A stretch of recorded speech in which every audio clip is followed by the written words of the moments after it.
Master your emotion. Next point is, it's a English audiobook. Next point is procrastinations.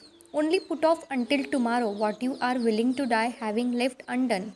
Pablo Picasso. Procrastination is a largely an emotional issue. While there are the effective technique to deal with procrastinations for the most part, learning to manage your emotions and property is the key to overcoming your tendency towards delay actions. Why you procrastinate? There are different reasons why people procrastinate. Below are some of them. The task is boring, the task is seen as unimportant, the task is too challenging or perceived as such. You are afraid you will do poor job and or you are the habitually lazy. Imagine if the task was lots of fun, perceived as important and so easy you couldn't fail, you will procrastinate. I believe fear is the main reason people procrastinate. Afraid they will do a poor job, people would rather put off tasks, and while they may convince themselves that the task is not urgent or important or that they are tired, and often the truth is are scared, not that procrastination isn't in itself sign you are lazy or something is wrong with you. We all procrastinate. However, if you regularly suffer from procrastination, it may indicate you either have self-esteem issue or you lack self-discipline. How to use procrastinations to grow? Procrastinations might suggest you believe too much in what your mind is telling you. Instead of being the master of mind, you have become its slave.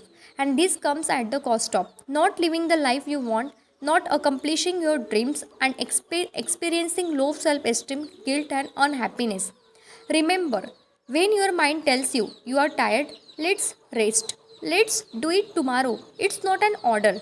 You don't have to follow it. You aren't your emotions, neither are you your mind. No matter what thought may cross your mind, and you can choose to either accept it or ignore it. Now I would to like to share 16-step process to overcome procrastinations. Don't worry, it is not as complicated as might first appear. How to crush procrastination in a 16 simple step. First, understand what's hidden behind procrastinations. The first step is to understand why you procrastinate. As we have discussed previously, there are some specific reason behind procrastination. Usually it has to do with fear, and the mind tells you the best way to avoid fear is simply to do nothing. In other words, to procrastinate. Another reason you procrastinate is because the task difficult. You want to avoid pain as much as possible and maximize pleasure. This is how your brain works. You may also procrastinate because your lack of motivation.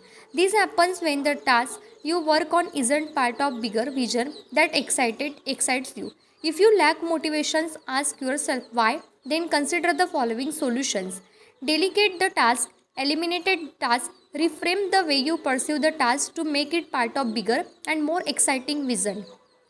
Restructure the task so that it becomes easier and not just get started. See step 13. Spend time identifying all the reasons behind your procrastinations. Be honest with yourself. Second point, remind yourself of the cost of procrastinations. Procrastination is not a minor issue and comes with several consequences. The direct consequence of procrastination is that you will achieve fear less than you could during your time spent on the earth. The indirect consequence of procrastination is that you may feel bad about yourself. You may blame yourself for not doing what you know should be doing, which erodes your self esteem and creates unnecessary worries. Exercise the cost of procrastination. Now take a sheet of paper and write down procrastination's cost you.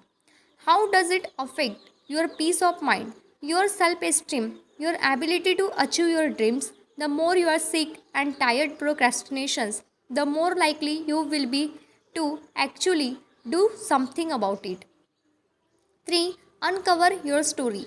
The third step to overcome procrastination is to identify the story behind it. What are you telling yourself when you feel the urge to procrastinate?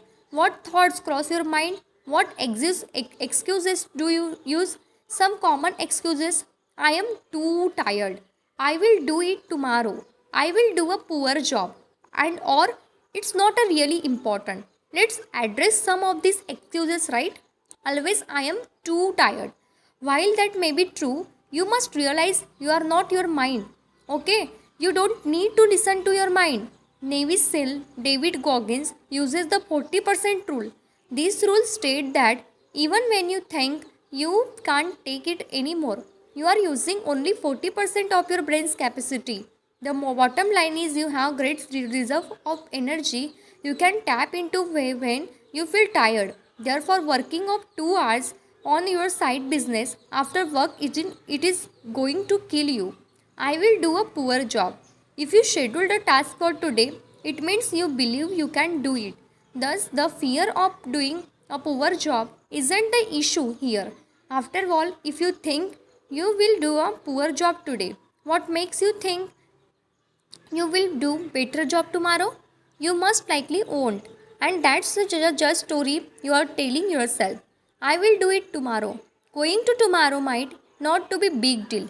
However, if you can't discipline yourself to finish today's task, what are the chances you will design your ideal life in the future?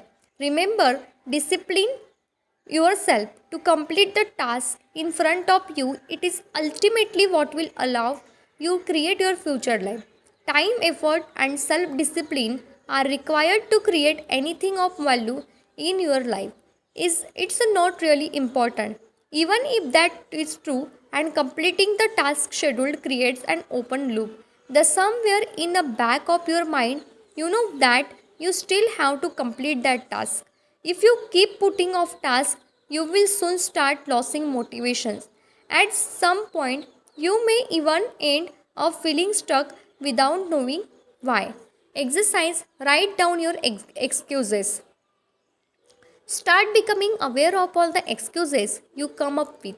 Write them down, okay, and then address them one by one. They control you because you let them to commit addressing them.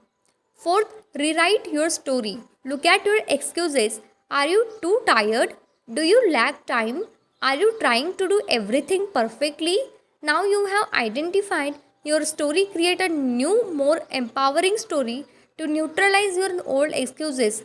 See the example below. I don't have time for that. I find and make time for whatever I am committed to. I am too tired. I have control over my mind and I have completed. I am too tired. I have control over my mind and I have a more energy that I imagine when I scheduled a task and I complete it. Then create affirmations of mantras around your new story. Repeat them to yourself every morning and throughout the day until they becoming part of your identity. Remember, procrastination is a habit. You want to reprogram your mind, implement a new habit, the habit of working on the task you scheduled whether you feel like it or not. For more, refer to the section Conditioning Your Mind. Fifth point, clarify your why. Procrastination is often due to lack of motivations. When you are excited about goal, you don't run away from it. Do you? No, you can't wait to work on it. Look at this task you regularly procrastinate over. Why it's that now can you make this task part of your vision to make you feel more motivated? Can you adjust this task? Can you learn something from this task? Can you envision yourself feeling proud of yourself as you complete this task? The stronger your reasons, your why, the easier it will be for you and overcome your tendency to procrastinate. 6. Identify the ways you distract yourself. The next step is to notice all the ways you distract yourself. What are your own procrastinate? And it is going to be walk and watching videos on YouTube and drinking coffee or perhaps reading books on how to overcome procrastinations. Unless you are aware of all the ways procrastinations manifest in your life, you will have a hard overcoming it. Exercise, make a list of all the ways to you procrastinate. Take a couple of minutes to write down all the way you procrastinate using the free workbook. Okay.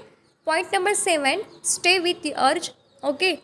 As you feel urge to insert your distractions here, stay with the emotions.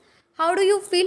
Allow yourself to feel the emotions. Don't judge yourself. Don't blame yourself. Just accept what is, and as you do so, you will gain more control of your mind.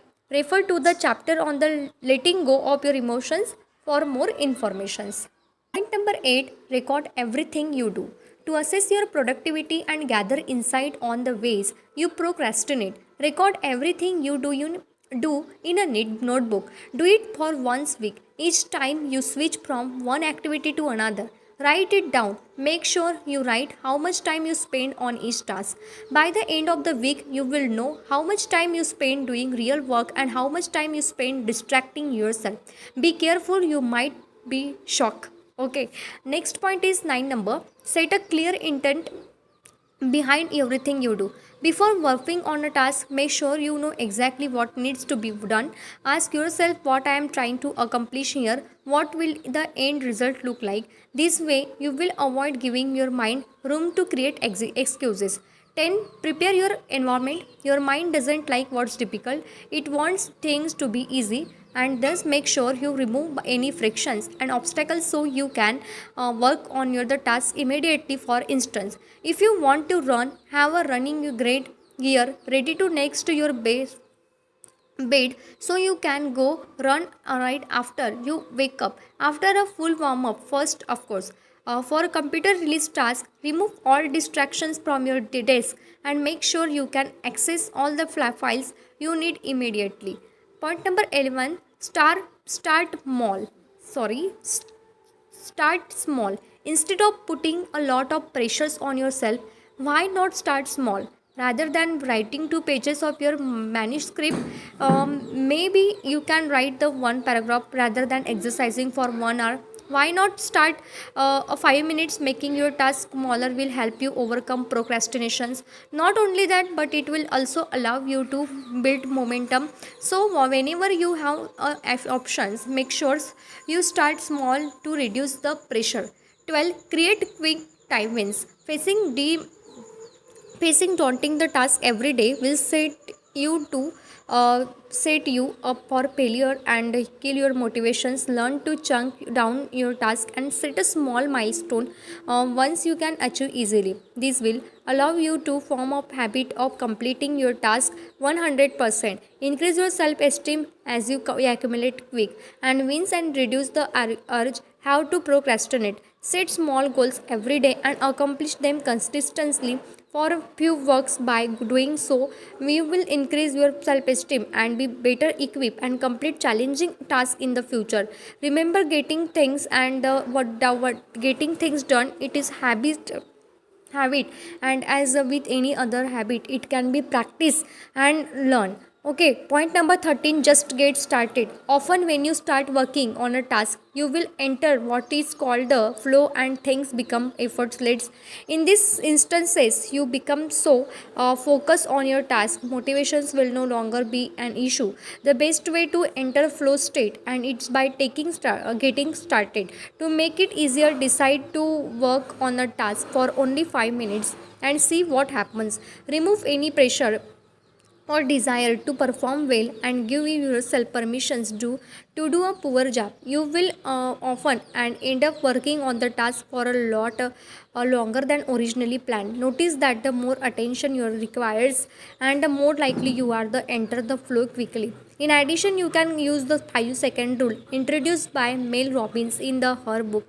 The 5-second rule, this rule states that you only have a 5-second in window to take a action before your mind talks you out of it. For more on the second 5-second rule, refer the sections conditioning your mind.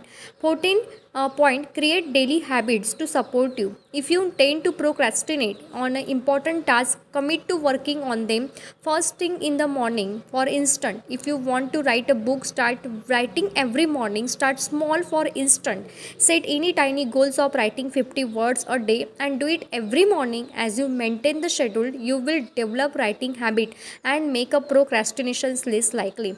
15 point, use of visualizations. Okay, you can also use visualization to help you overcome procrastinations. Below are two specific ways to do so. First, visualize yourself doing the task. Seeing yourself turning on the computer, opening the file and writing. Imagine yourself putting your running shoes and going for a run. This type of visualization has been shown to increase the likelihood you work on the task and try it out. Visualize yourself having completed the task and how would you feel once a task is done. Liberated, happy, proud.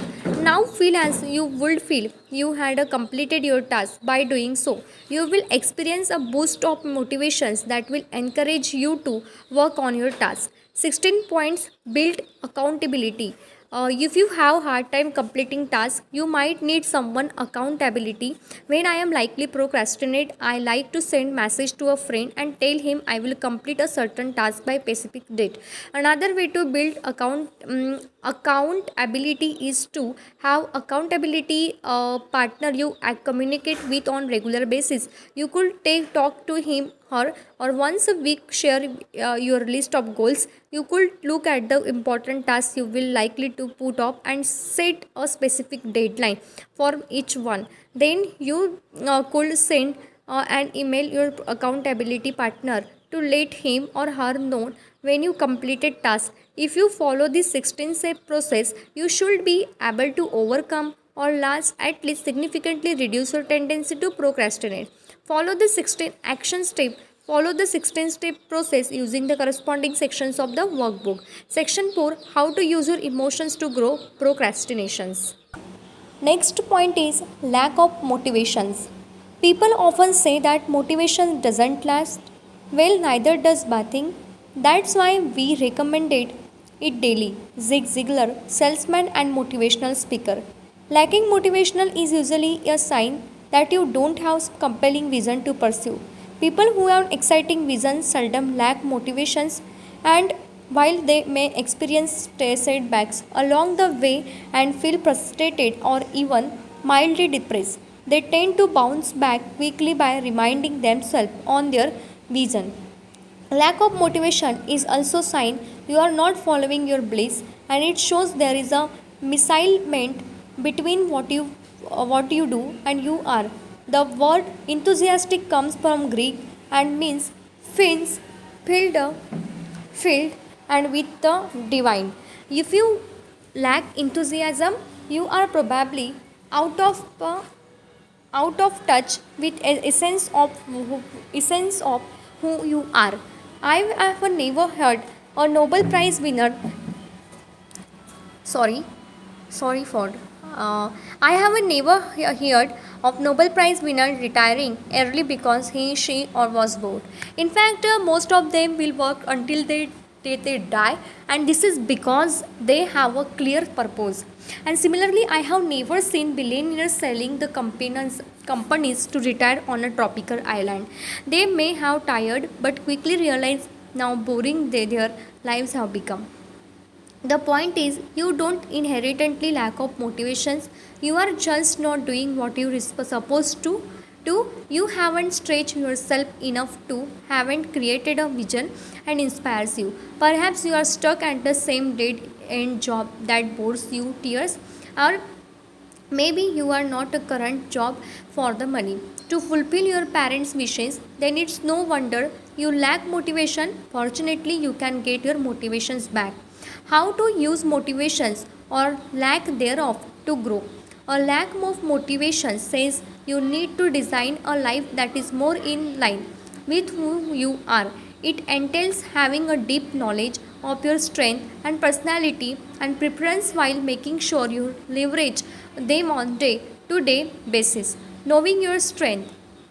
When you spend most of your day doing these things and you stuck at, how do you feel? Probably not very motivated. Sadly, many people are stuck in jobs that do not allow them to use their strength. As a result, they keep that do not struggling sorry yeah, they keep struggling and keep wondering if their fate is to suffer the same way for the next 40 years. I have experienced firsthand the difference between the working at a job and suck at working on a something you love and feel good at. I can at least that the level of motivations and energy you have when you do what feels right to you can be extraordinary. Have you noticed you tend to be like things you are good at? You may not necessarily enjoy the task in itself, but it's receiving positive feedback gives you sense of pride and make you feel good about yourself. Now, if you were constantly reminded what a poor job you are doing, would you still love that some tasks? The point is, there are things you are good at as well as things you enjoy doing. Once you identify the task you are good at, spend as much time as you can them. You will feel more motivated and you may even find yourself enjoying tasks you would never have imagined simply and because you are good at them. To be able to focus on your strength, you may have a redesign your current job description, changes jobs within the same company, or change your career altogether. Remember, if every second of the day is a struggle, you are probably not doing what you are supposed to do, and you have strength, and your job is to find them. Knowing your personality. This is somewhat related to the previous point since your personality partially determines what you are good at. For instance, if you are introvert, you are likely to take on different career choices than if you were an extrovert. You may prefer spending most of your time alone or in a small group and may stay away from the job and that requires you to interact with clients all day long. You may find yourself performing better in quiet environment. Your core values will also affect your level of motivations. Perhaps independence is vital for you. If a so being self-employed might be better idea than having the 9 to 5 job, or maybe you likely novelty and want to learning constantly. If so doing the same repetitive job might not bring you much as satisfactions. Knowing what motivates you. Sometimes you lack of motivations because you set a goal in a way that doesn't inspire you. While the goal may be something you genuinely want, the way you frame it work and on it's just on motivating you. Let's say you want to lose weight. If none of the reason behind your goal and touch you at an emotional level and you won't feel motivated and will have a hard time to achieving your goal. Thus your job is to find out what losing weight and will do for you. Ask yourself why you want lost weight. Keep asking yourself why until you find something that resonates with you at an emotional level. Remember, you seldom want to lose weight because it's the right thing to do. You want to lose weight because it will make you feel certain way. This is the meaning you give to losing weight, and you must get it right if you want to succeed. Now you can also ask yourself why you don't want to lose weight, and it may help you uncover the reasons why you are struggling losing weight. If you overeat because it makes you feel good and you need to ask why is that, and it is habit and it is is it habit, and is it because of your stress, is it because of your environment, and is it way of escape from something. Knowing why you are doing something is important. Once you have a strong why, no who knows why what you can accomplish. Next point is motivations comes and goes. Here it is worth mentioning you don't need to motivated all the time.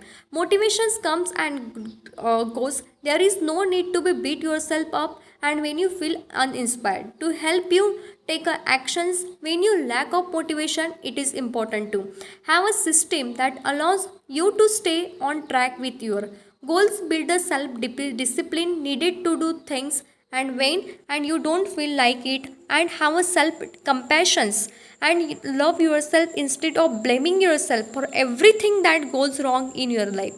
Putting a system in a place means having a daily routine that allows you to move towards your goal. For instance, it could be working on a task for a certain amount of time first thing in the morning. Sticking to that rituals every day is one way to build self discipline. Another way is to set a small goals every day and achieve them consistently. Having a self compassion means encouraging yourself instead of beating yourself up. Feeling stuck. Sometimes you feel stuck, you are not motivated to do anything, or you feel overwhelmed and don't necessarily know why. This often results from either having too many open loops in your life for procrastinating on the major task. Let's see what you can do to unstuck yourself. A simple 3-step process to unstuck yourself. Whenever you feel stuck, try following 3-step process. First, make a list of all the tasks that need to be done. Second, identify the one task you have been putting off and third, complete the task. There is often one specific task you have been putting off for a while this may not necessarily be difficult task, once you commit and finally complete it, you feel so good. You may end up completing many more tasks. As a result, you will start building momentum and allow yourself to get unstuck. If you cannot work on that specific task, starts with less daunting one. This will also help you build momentum.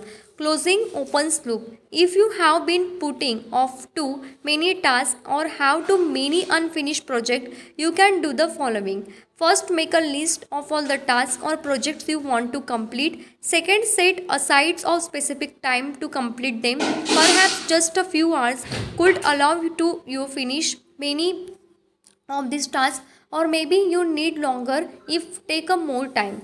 For bigger projects in the next few days or weeks, focus on only one project until it's complete.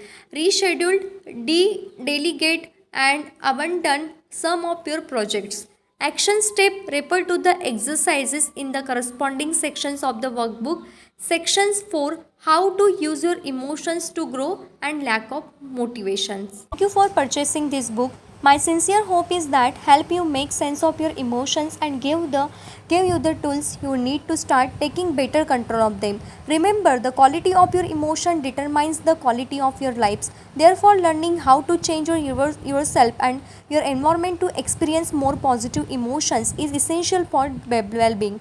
Let's face it, you will keep experiencing negative emotions throughout your life, but hopefully each time you will remind yourself that your emotions are not you, and you will learn to accept them as they are before letting them go. You are not sad, depressed, jealous, angry. You are what witness these emotions. You are what remains after this temporary feeling fade away, and your emotions are here to guide you. Learn as much as you can from them, and let them go. Don't cling to them as your existence depends on them. It doesn't, and don't identify with them as through they define you. They don't. Instead, use up your emotions to grow, and remember, you are beyond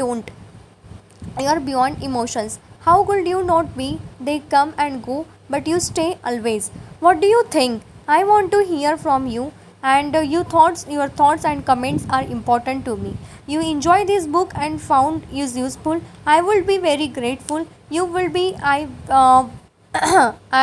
you sorry I will post a short review on Amazon, and your support really does make difference. I read all the reviews personally so that I can get your feedback and make this book even better. Thanks again for your support me. Other books by author: Goal Setting, The Ultimate Guide to Achieving Goals That Truly Excite You, free workbook included. Habits That Stick, The Ultimate Guide to Building Habit and Stick Once You For All. Productivity Beast, The Unconventional Guide to Getting Things Done. The Greatness Manifesto, Overcome Fear and Go After What